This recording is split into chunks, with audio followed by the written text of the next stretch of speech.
Salut, c'est Adri. On est ici au couvent à Roubaix. Je suis en train de réaliser une petite œuvre et je vais vous présenter Laura qui va vous faire un petit tour des lieux.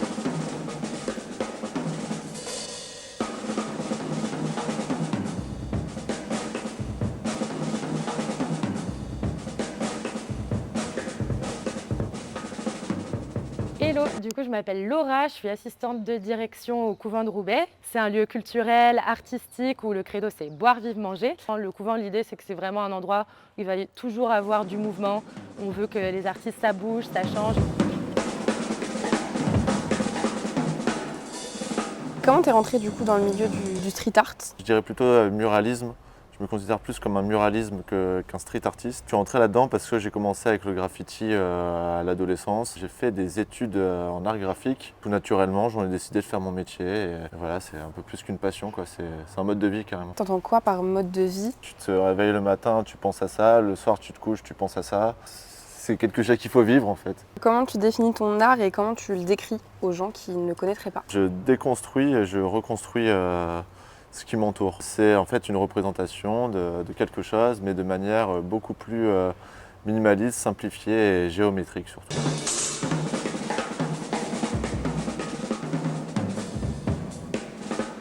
C'est quoi le lieu dans lequel tu rêves de peindre? Ce ne serait pas un lieu et ce ne serait pas une peinture, mais il y a un truc qui me ferait vraiment kiffer, ce serait de faire un visuel et de l'imprimer sur un ballon de montgolfière en fait, et de le voir s'envoler et de se mettre à un point de vue et de le voir voler. Quand j'étais petit, passionné par les montgolfières, je trouvais ça trop drôle.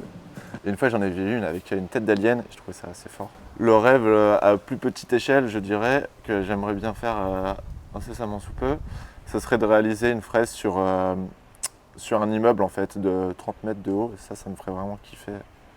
Commencer par là pour après faire 150 mètres de haut.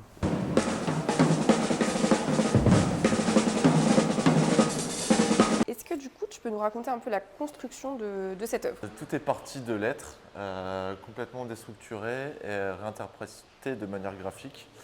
Donc le L, le E, le C, le O, le U est un peu caché et le V ici. Comment tu as procédé au niveau des étapes? Alors pour la première étape, j'ai commencé par des petits croquis. J'ai tout de suite pris en photo et j'ai retravaillé sur Illustrator. Enfin, ça a été un long travail de composition. Et du coup au niveau des étapes de réalisation, comment ça se passe? Je commence par du crayon de couleur. Je fais tous les tracés avec des angles à 45 degrés, 90. Pour les gros cercles, j'ai été aidé par Marine à la suite des tracés. On commence par faire les contours de tous les tracés. Ensuite, on remplit. Ensuite, on met une deuxième couche et peut-être une troisième. Et quand tout ça est terminé, je me garde toujours une journée de retouche, de finition, histoire que tout soit cliné. Mais quand on travaille de l'aplat coloré, on n'a pas vraiment le droit à l'erreur. Donc il faut que tout soit vraiment nickel. Et c'est quoi les premières réactions des gens qui sont venus voir ton œuvre? Pour l'instant, c'est que des bonnes réactions. J'ai des super retours, donc ça fait vraiment plaisir et ça donne de la motivation pour continuer ce chantier titanesque. Cool. Et du coup si on veut te suivre, on te retrouve où? Alors sur Instagram, AdriZeWip, ADRIZEWIP. Ok, parfait, nickel, merci.